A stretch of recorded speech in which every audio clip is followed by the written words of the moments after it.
Well, it has to do with the apostates.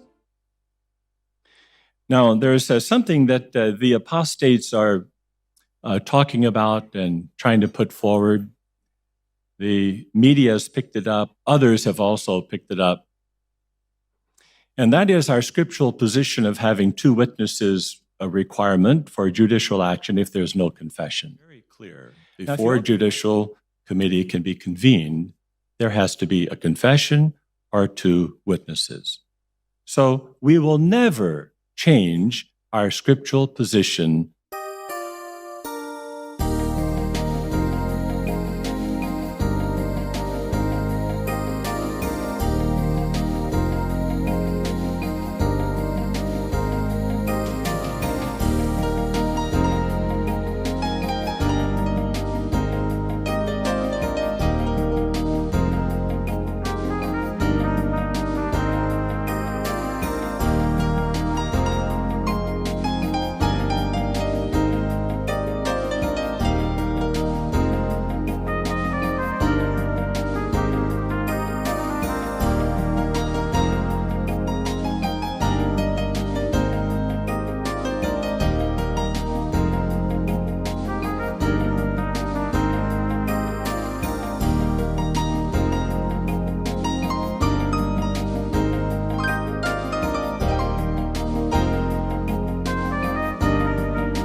we've dealt with, which is the question of the two-witness rule.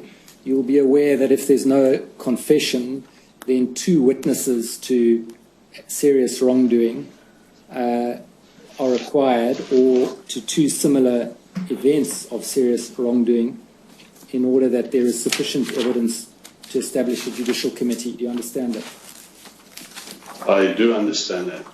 If I could take you to the book of Matthew, chapter 18, Matthew 18, yes, and here 16. the words of our Lord, verse 16, that's correct, the words of our Lord Jesus Christ. but this is talking in the sense of a judicial setting.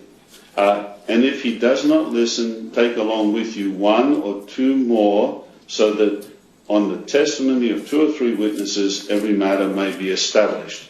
The reality is, if there's only one witness in the case of child sexual abuse, then it cannot be taken further by the elders, and as it's put in the literature, it's left in the hands of Jehovah. Well, I want to take you back then to the scriptural basis for that. So you've referred to Matthew 18, verse 16, and as I understand it, and correct me if I'm wrong, that in turn really is a reference back to Deuteronomy 19, verse 15. In other words, what Jesus Christ was doing is referring back to that aspect of Mosaic law dealing with evidence. To Deuteronomy 22, 23 to 27. If, however, the man happened to meet the engaged girl in the field, and the man overpowered her and lay down with her, and the man who lay down with her is to die by himself, and you must do nothing to the girl. The girl has not committed a sin deserving of death. This case is the same as when a man attacks his fellow man and murders him. For he happened to meet her in the field, and the engaged girl screamed, but there was no one to rescue her. So the point of this last example is that there's no second witness, is there? Because the woman's in the field, she screamed, but there was no one to rescue her. Do you accept that? Could I explain, Mr. Stewart, that, you see, I think already under testimony, some of Jehovah's Witnesses have explained that the two witnesses needed can be in some cases the circumstances. I think, was it an example given? I'll come to that, Mr. Jackson. Okay, so we'll get through this a lot quicker and easier if we just address it one step at a time. So the present step... So the answer to your question, I certainly would like to ask Jesus that, and I can't at the moment. I hope to in the future. But that's a hypothetical question which if we had an answer, then we could support what you said.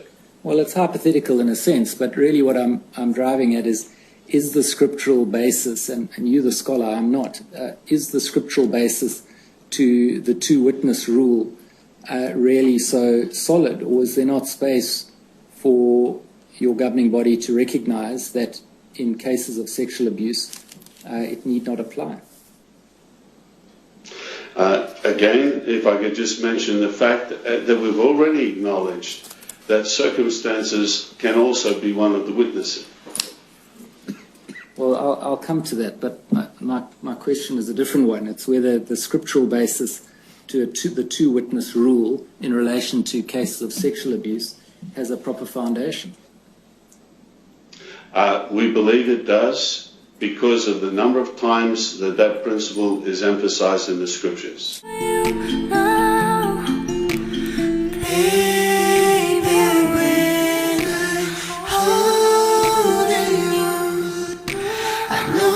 Sure that it's true. I'm